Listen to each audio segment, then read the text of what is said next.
All right. Well, hey, let's get rolling here. Come Darrell on. Jones, pastor, doctor, Wow. president. I Wow. mean, we've got a lot going on that business card, I think. My friends call me Darrell. That's right. I'm My good friends with call that. me James. I'm good with that. I'm just joking with you. I know how practical and humble you are. Hey, so we're going to talk through a bunch of different subjects. Sure. I want to begin with the Herzog Foundation. Great. And so tell me a little bit about how that came about. How the foundation came how about? The foundation. So Sure. so here's kind of where I was amazed with as I was researching for today. Sure. You're a guy who really and truly is living on the edge for the kingdom, which I love.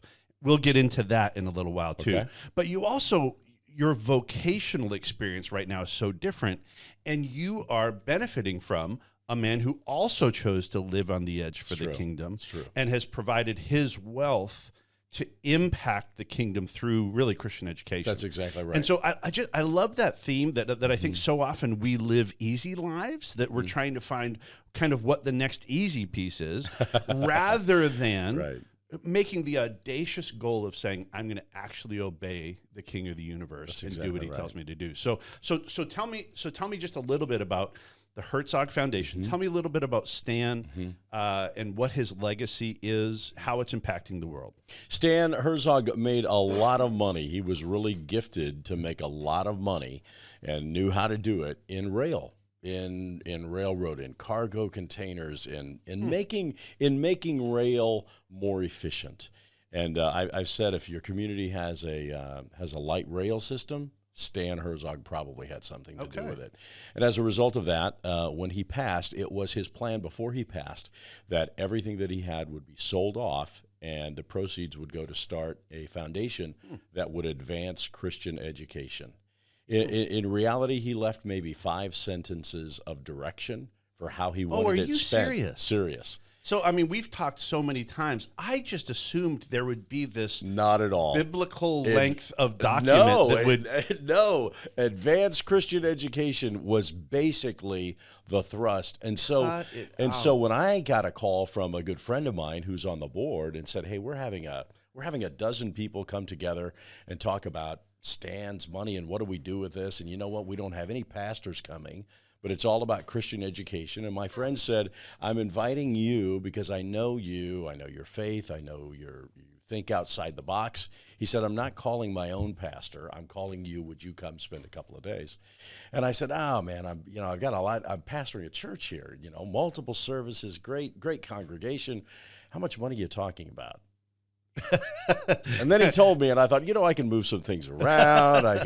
We'll have an anniversary next year. So it really was a brainstorming, and then just the opportunity to say, "Gosh, what could you do?"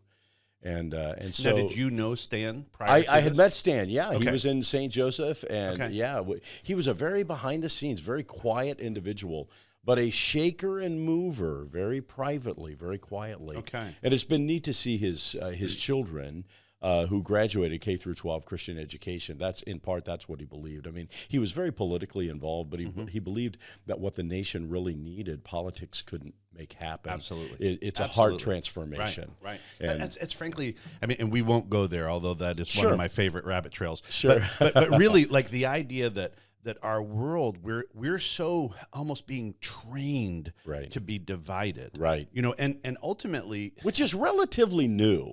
It's new. Relatively new. It is. I mean, I know that you're a studier of history as well, so Sure. am I. And certainly we've been through divisive elements, Right. but not when it seems so nationally acceptable. Yeah.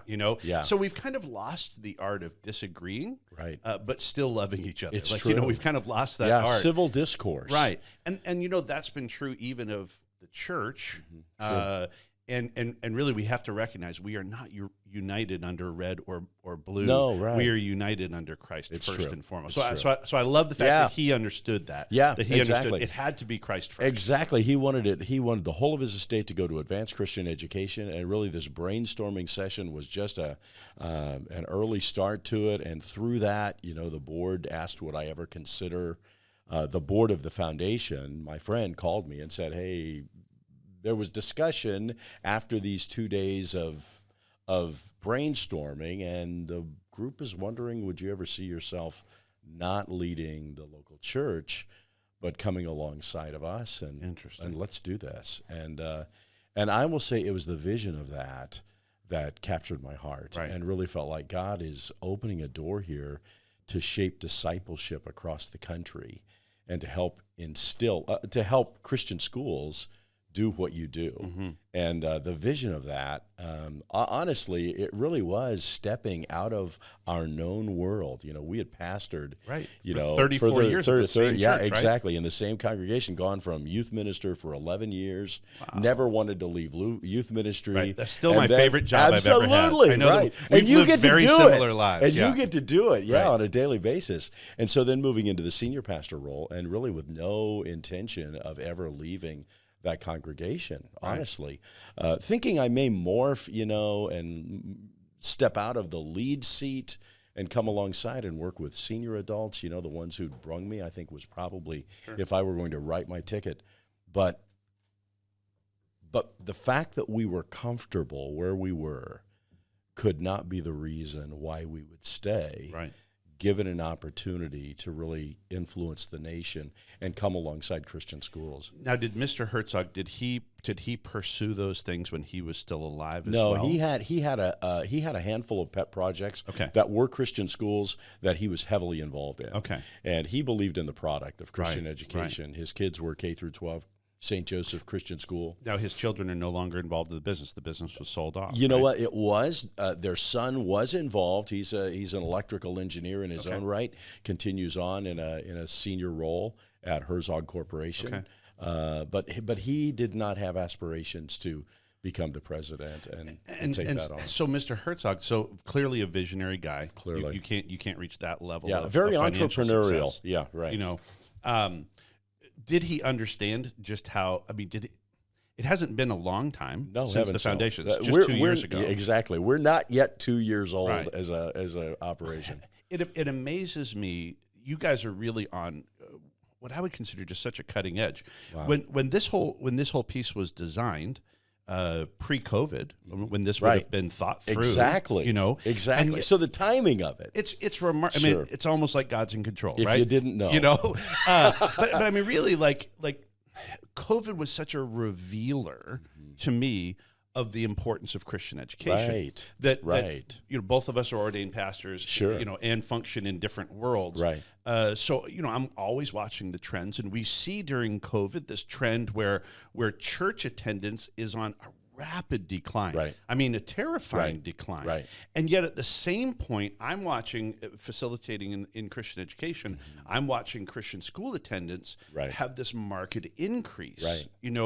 And so it has really impacted me over the last 2.5 years of post-COVID living, that the importance of Christian education from a gospel perspective is only increasing. Right. The message of Christian education, we're having more of an opportunity with younger families than even churches are in some cases. It's true. What's cool is that when I started in Christian education 30 years ago, when I started in Christian education senior leadership 25 years ago, what we saw us reinforcing the church in regard that in most cases the church, and we were represented by a number of different churches in our area, but those churches were typically sending us students. Hey, if you want a Christian education, you should go to that school. Right. What's so cool, we're now having an opportunity to say, hey, you've gotten out of church attendance during COVID. Let me tell you about these great churches in our area. That's incredible. And I send a lot to the I church love where it. I attend. Right. But I never envisioned that taking place. The reversal of roles. Yeah, for sure. And yet I look at that to think, here, Mr. Herzog is he, unbeknownst to him, he is now providing the catalyst for that kind of gospel growth as well through Christian ed. I mean, it's awesome. The mantra that certainly that Christianity has been under, but the foundation for sure for the last 2 years is for such a time as this. Right. And so really wanting to make the most of every dollar to really influence multiple schools as to how can we help them be stronger internally. And coincidentally, it's been in terms of leadership development that we've really, through a number of conversations, I met with you, James, a year ago. Right. And through a number of conversations with senior senior administrators in Christian education, trying to identify what are the needs, right. which was what Stan did so well with Rail. Right. What are the needs, and how can we fix that, and how can we make that happen? And they continue to do a masterful job of that. So for the foundation that bears his name to come and say, well, how can we look at Christian education, 20,000 Christian schools across the country, 60% of them, 160 students or less. Right. How can we come alongside them and help strengthen them? Well, you know what? We're gonna blow through a lot of dollars if we build a half dozen buildings. Right. If we do scholarships, then the next year you're required to do that same scholarship for a school, or they lose the number of students they got. Right. What we began to identify was leadership development is what's really lacking. Sure. How often does the organization rises and falls with leadership? All the time. Exactly. And it doesn't matter whether it's a church, that's right. A local congregation, whether it's a Christian school or an entrepreneurial business, who's the leader? Right. And as we can begin to sow into leaders at a cost that 60% of the schools can afford.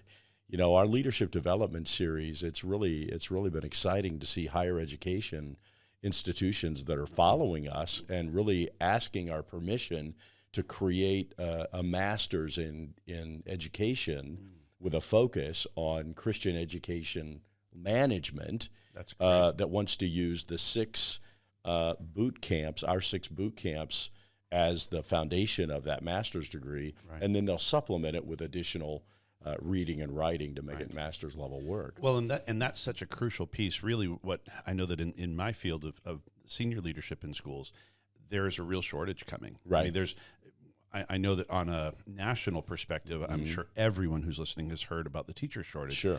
But an even worse shortage is the leadership of schools, whether that is public or Christian. But here we're talking about Christian schools. That leadership, there's really becoming a real void. Frankly, because this is a tough job. It's true. I mean, it's absolutely true. You're a politician and an accountant and a comedian and a therapist. Oh my gosh! I mean, it's wild. It's the pastoral role. Right. It's the pastoral role. Nobody does it all well. Right. So how can you get training and understanding and be developed in those areas that are not innate. But I love the fact that that's what you guys are doing, is that you're taking leaders, and a number of my people have already been through your training. Sure. But I love the fact that you're taking leaders who maybe at one stage and maybe either getting better at their current role, or potentially you're putting tools in their toolbox to move them to the next role. Exactly. Our training director, Sadie Elliott, who's done a masterful job of orchestrating and really overseeing the whole training ministry of Herzog Foundation, has said she has her MBA. She got it from some high-class school out of Europe. Mm-hmm. But she said, we're really putting together an expedited MBA in church school leadership, Christian school leadership. Right. And that's really what it is. Through the course of a year, a head of school could go through, and basically we say, you get to our boot camp, you get to our 3-day training, and then we'll cover the rest. Mm-hmm. We'll secure your lodging, your food, the experts to come in and address the topic in the venue where it's being held. And there are 6 of those different components that make up the leadership development series. Now, I know that you have not named any specific numbers, but just so that our viewers understand, we're not talking about $27 in a pack of chewing gum that you guys are dividing out. Right. We're talking about hundreds and hundreds of millions of dollars.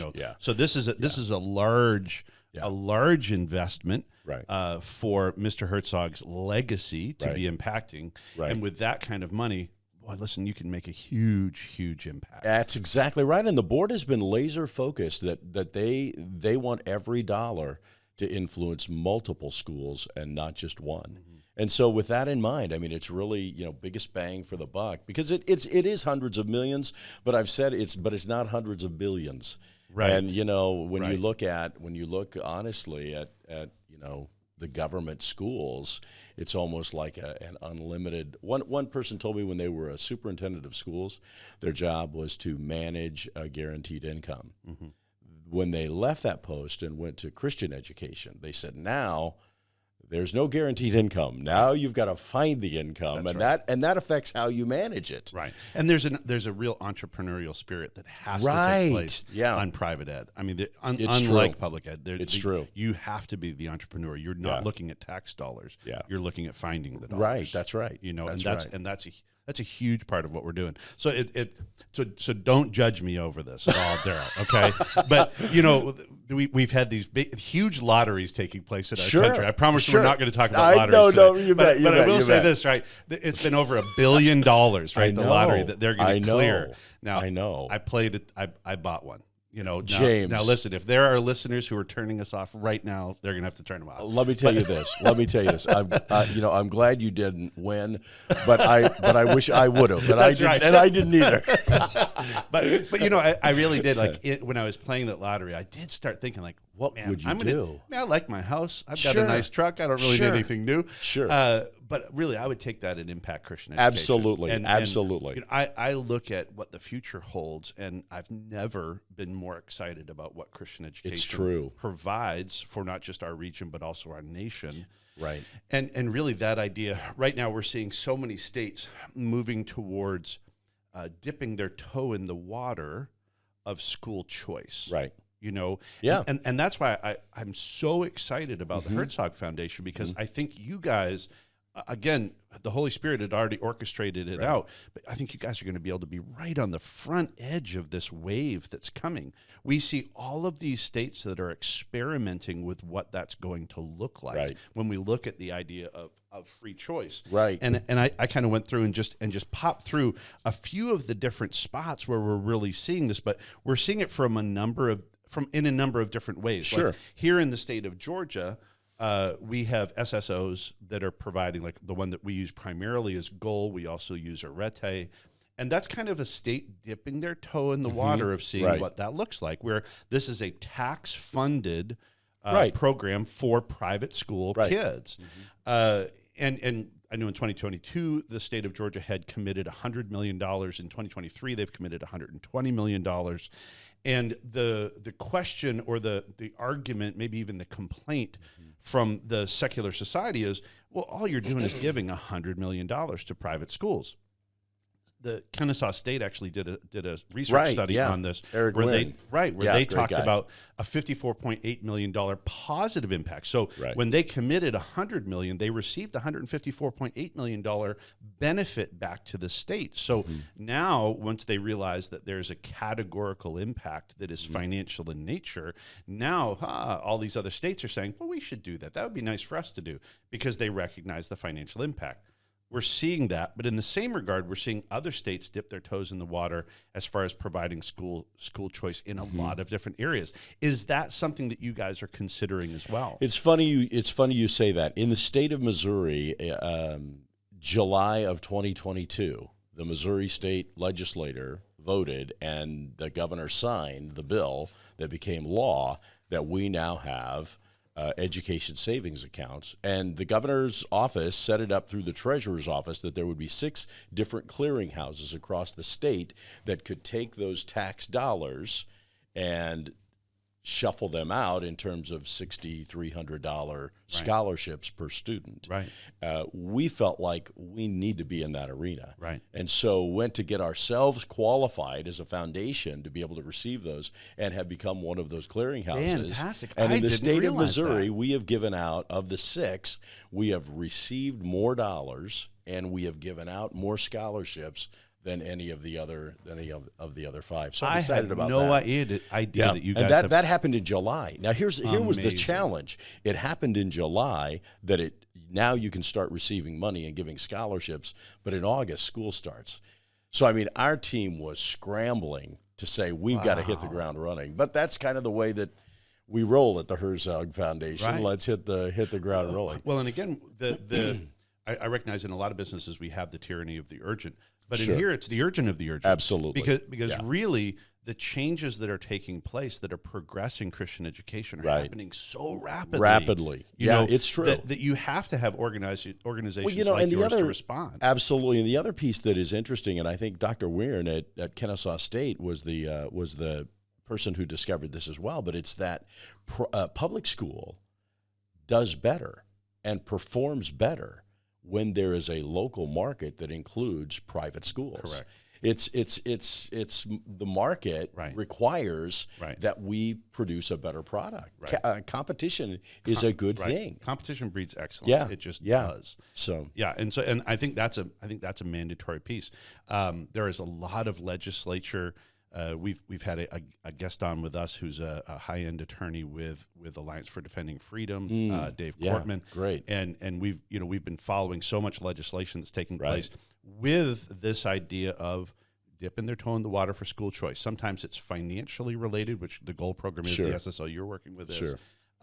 Sometimes it's underperforming schools related. Sometimes it's just the fact that you're in a very rural market. Fascinating case that came up in Maine not too long ago, where it was a rural market and the state. I had dinner 2 nights ago with Kelly Shackelford, who's the lead attorney for First Liberty, who argued the Maine case as well as the coach that knelt and lost his job over it, argued both of those to the Supreme Court. They won both. But I will tell you, just, in the context of this conversation, it is an exciting time for Christian schools and for religious liberty.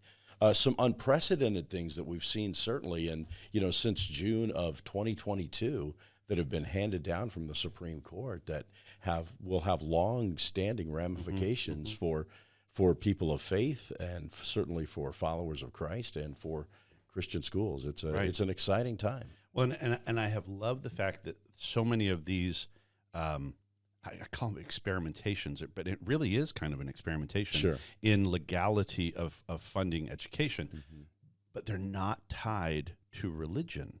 And so they're not saying you can't get the money if you're a Christian school or if you're a whatever school. This idea of, no, we're going to give you the school because that taxpayer pays taxes for a school that they're never going to attend. And we should permit that taxpayer to make a choice on where their educational funding will be resourced. Which I think is ultimately, my prayer is that's where we land as a nation. Where we actually land where, in Gwinnett County, I think it's $12,863, I think it was last year, where the parent has the choice to make the decision where they want that. It was fun watching the Arizona law go into effect because it appears they got it right.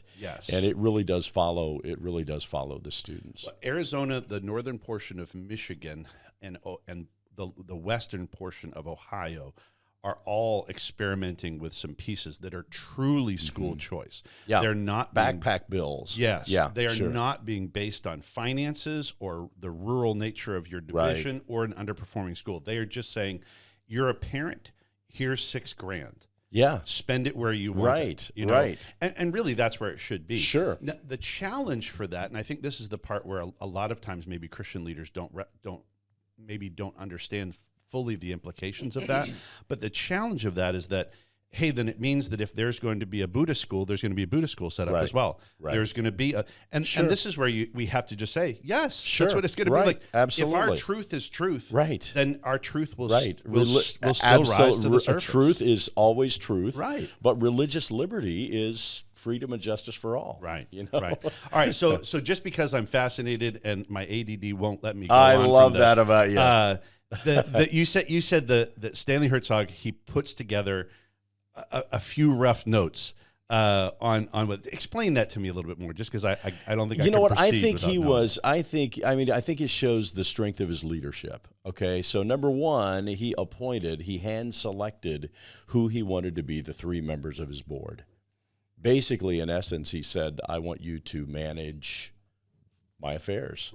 And he knew who they were, and he knew the way that they thought, and that was, that was brilliant in and of itself. He knew who he was handing it to, and he also said, long story short, that in essence, within the course of 20 years, he wanted his money spent because he believed that the longer something went on, it lost the intent of the founder. And that was something that he didn't want to be a part of his legacy. What's the spend down time frame on that? 20 years. 20 years. He's put 20 years on it. And so the board is being proactive and saying, okay, so as we as a foundation establish all of these things, do they die in 20 years? And the simple answer is no, that there's a mechanism in place that's going to fund the work of the Herzog Foundation as we move forward. But Stanley wanted his money spent in 20 years, and it'll be spent down to the penny. He would be so excited, I would imagine, that you guys have got into the SSO He market. would, and his son has said exactly the same thing, that he would be very pleased with the way that his funds are being spent, which is very exciting. Yeah, since the first time that we met, I've just found myself on several occasions just thanking God for a guy like Stanley Herzog who is really living, willing to live on the edge for the kingdom. Honestly. And for children who are supportive of it. Right. Of that. Those are heroes in the faith. Sure. And for all really of the places that he could have dedicated, his life's work, he focused it all on K through 12 Christian education U.S. Fantastic. And again, when I say it came down to about 5 sentences of instruction. It came down to about 5 sentences of instruction, but he knew the people that he was putting in charge. And so he didn't cap their hands. He didn't tie their hands. It was advanced Christian education. So when they brought me on, the first assignment was for the next 3 to 6 months, go talk to anybody and everyone in Christian education, find out what the needs are, and let's figure out how we fix those, how we meet those needs, where it's vast and under resourced. Right. So that's what we did. As I dreamed about if I won that $1 billion, that's kind of, I would just invest it all in Christian education into really the pursuit of expanding the ability for choice and the idea of forming leadership development programs like you guys have done, which I think is just exciting. All right, so we've chatted a little bit about Christian education and kind of how cutting edge you guys are right now with that. We've talked a little bit about the legacy of Stanley Herzog, and for just the fact that he has been a person who in his legacy is absolutely living on the edge for the kingdom. Sure. Let's talk a little bit about your story, because I would love to be able to hear a little bit of that. It's very, my mother's the only one who's thrilled with it, honestly. but tell me a little bit, you jump in, I know you do an undergrad, you do a master's, you do a doc, and you're leading at the same church. For 34 years, which frankly I really admire. I think it's wonderful. It was an incredible ride, and it was the toughest decision that I've ever made, my wife and I ever made, was to leave that congregation. I started as the youth minister. I started as the volunteer youth minister when I did radio. I was working a radio job. I was going to college at nights, and I was working as a volunteer youth pastor, because that really was a passion. Sure. And through that, after a couple of years, it was a startup church plant, and the church had grown, and the pastor said, we need a full-time youth pastor. And I said, well, let's see, who do we know? And he said, no. He said, why don't you? And so we prayed about that, and I would not have hired me for the position, but God bless him, he did. And I was in that role for 11 years, and it was a wonderful, wonderful assignment. And then, at what point in that does your bride come along for the ride when you guys are jumping in? We were a part of the church plant. Oh, you were? We were a part, right. So the whole time? The whole time. Awesome. Craziest thing. Awesome. But the great thing about it was, I was working with these teenagers and loving them, and then later, being a part of their weddings, and honestly, James, then burying their children, which you didn't see that. Who saw that coming? But then burying their parents, but don't you feel like it's such a? Anytime I'm there at the crossroads, don't you feel like I feel so privileged? Yeah, that's the exact word. That the Lord would trust a broken vessel like me to be a part of this. It's true that the body of Christ is there, and we rejoice with those who rejoice, and we weep with those who weep. And I guess the greatest shock for me in pastoral ministry for those years was how much, it's not that they needed me, it's that we're in this together, and how much I needed them. And that we're in this together, and how much, the shock was how much I was going to fall in love with them, to where leaving was really a very difficult decision, because, we were leaving our support group. We had 1,100 people on a weekly basis. They knew us, they loved us, they encouraged us, they loved our children, they helped us raise our children, we helped them raise their children, and now we're going to leave that, and we're going to step out into the unknown.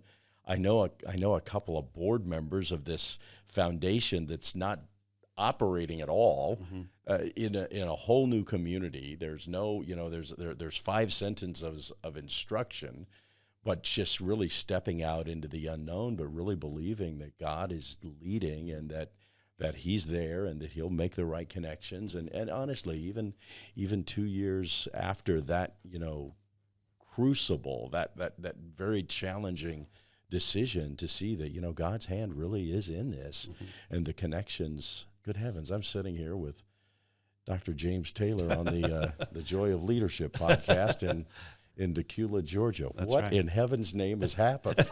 Incredible. No. So youth pastor for 11 years. Yeah. You go right from youth pastor into senior pastor? Right in. The Senior pastor told me that he was, we went to lunch, and I said, one of my favorite questions, and be careful how you answer, but I'll tell you, if somebody will give you the answer to this question, you know exactly where their heart is. We were going to lunch, and I said, so what do you think about when you're just thinking?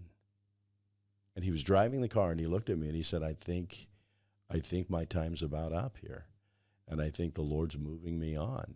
And he said, honestly, I think you need to be the next senior pastor. No, and I wish I'd asked him what he thinks about the Chiefs' chances. If I'd be careful the questions. And I told him, no, I'm not the guy, but I gave him the name of a guy that I would have loved to have worked for. And he said, well, you haven't even prayed about it. We're still in the car on our way to Taco John's, for crying out loud. And I said, oh, well, okay, well, I'll give you, what do you want, a week? You want 2 weeks? You want a month? And I'll tell you no. When do you want to have this conversation again? He said, you pray about it. I did. I said, okay.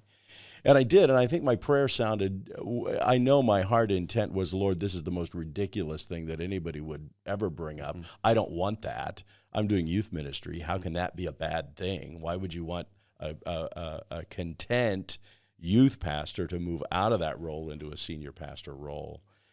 I don't want it, but if you do, then I need you to change my heart. Sure. So that I want what you clear. want. Yeah, because I don't want to fight you. Right. If this is what you want to do. I need you to change my heart so that I want that. And James, as clear as we're talking, I can't tell you, I didn't hear an audible voice, and I can't tell you when it happened.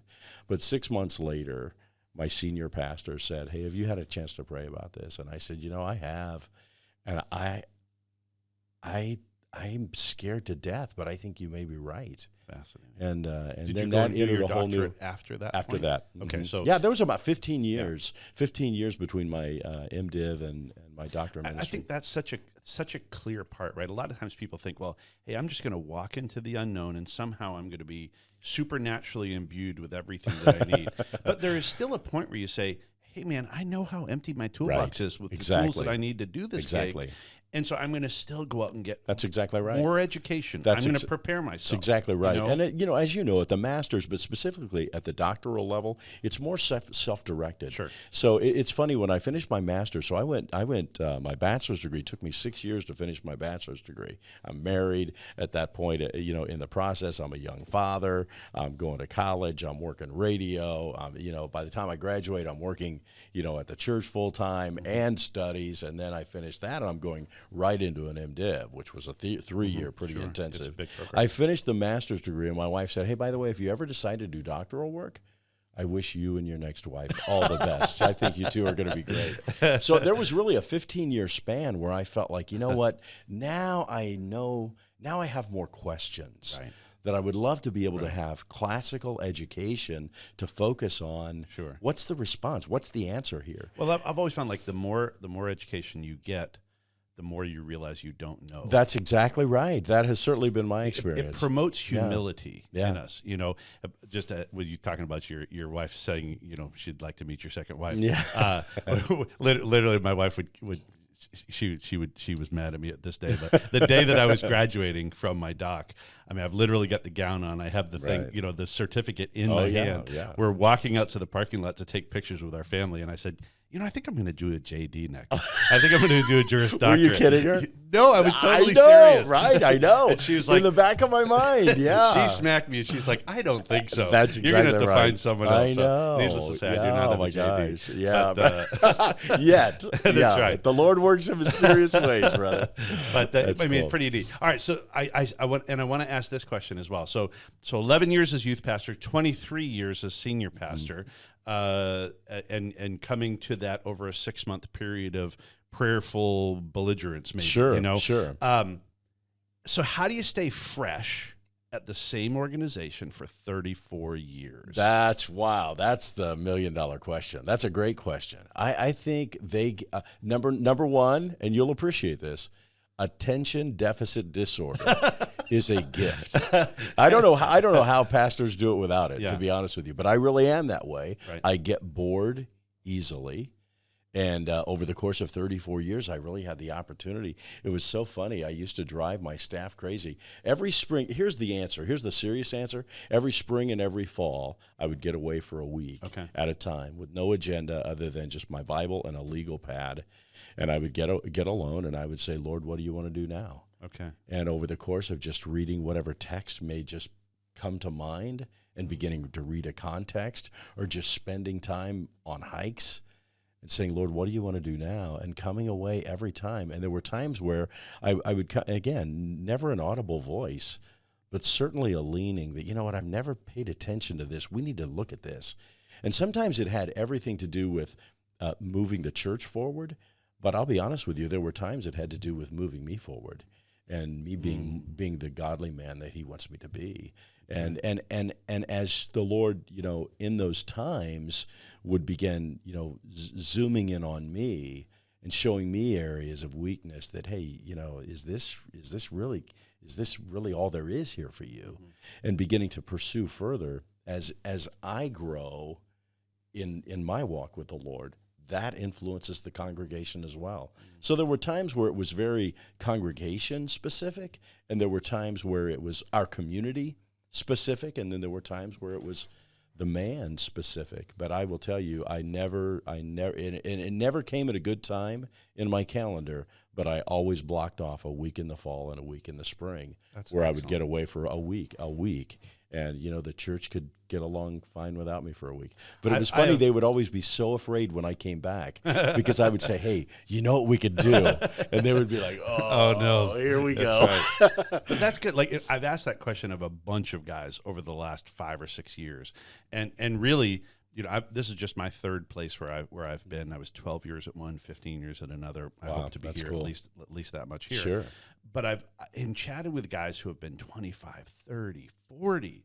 I interviewed a guy the other day just as a friend, 54 years at the same organization. Wow. And I don't mean like 54 years and he actually retired 20 years ago but didn't tell anyone. Yeah. I mean 54 cutting edge engaged years. Very cool. You know, and almost every guy talks about the idea of they have to be recreated, but their recreation has to be through God. That if the ministry is about them, then they tend to get finished quicker. Sure. But if it's God ordained change, that's why I love the week at the beginning, week at the end, where really and truly you're waiting to see how the Holy Spirit directs. What do you want to do now? You know.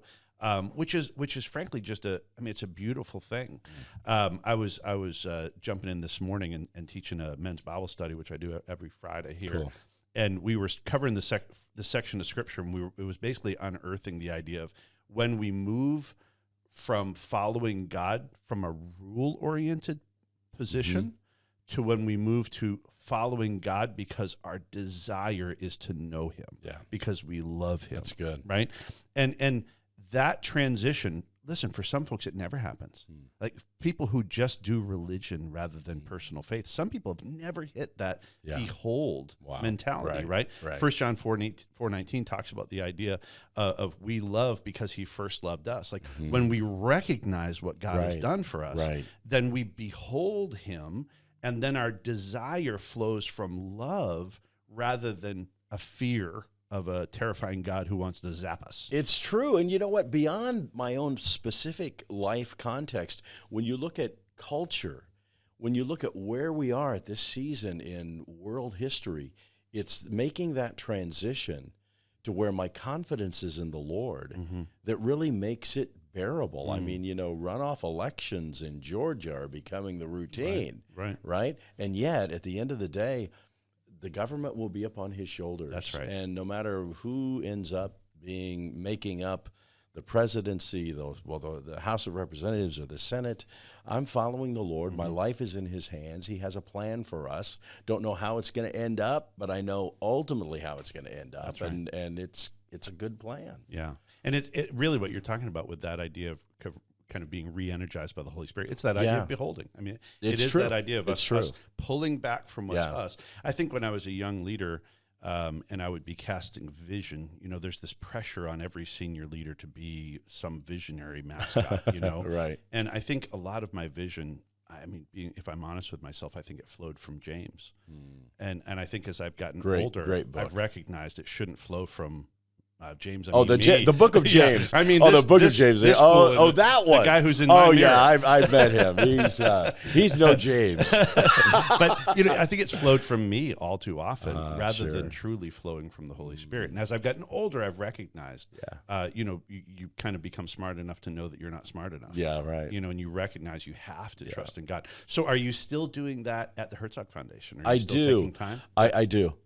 Awesome. It's. I just think it's an important part of leadership is, you know, when my leadership is surrendered to the Lord, right? I think it's important to find times to check in. Cool. So what's next for you guys at the Herzog? Are you? You know what? We're looking at, we're in the process right now of rolling out our online platform called Schoolbox, which is how does a group of people that want to do a one-room schoolhouse in a church, how do you do that?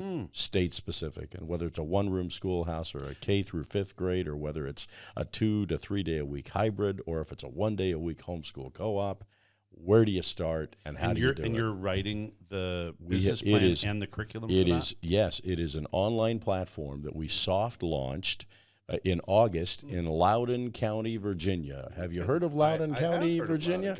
And it was a very symbolic place for us to be able to roll out a soft launch. So we've got like 50 different groups across the country that are right now maneuvering through Schoolbox. Here's what's exciting about it. So if we decide we want to start a Christian school and we don't know how to do it, but we know what we have in mind. We want a 2 day a week inside of a church hybrid homeschool. Right? 2 days a week with a teacher, 3 days a week they're home with their parents. That's what we want.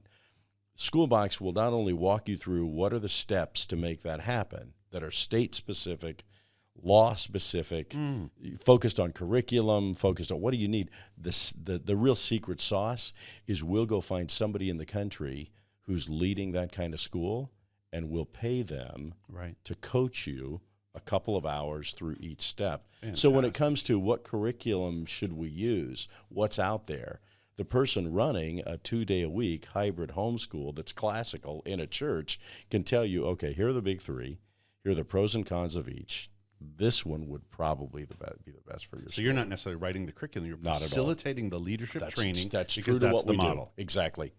True to what we do. Here's what we say in jest. We're not the experts on anything. We know the experts. Yeah. And so even in writing the course, the blueprint, the roadmap to launching whatever kind of school that it is, we've talked to people who've launched multiple schools in that model. And so it's really not a one-size-fits-all. It's end user, what kind of school do you want?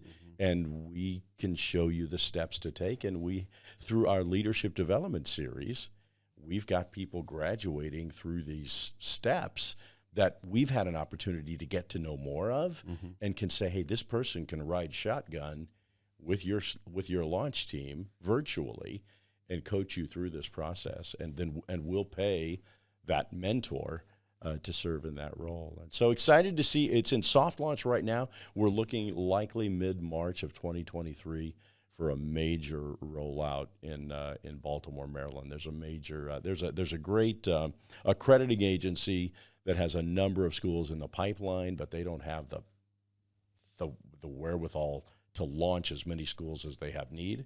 So coincidentally, they want to know if Herzog would work with them and if Schoolbox could be their roadmap. Again, we didn't do anything to make that happen.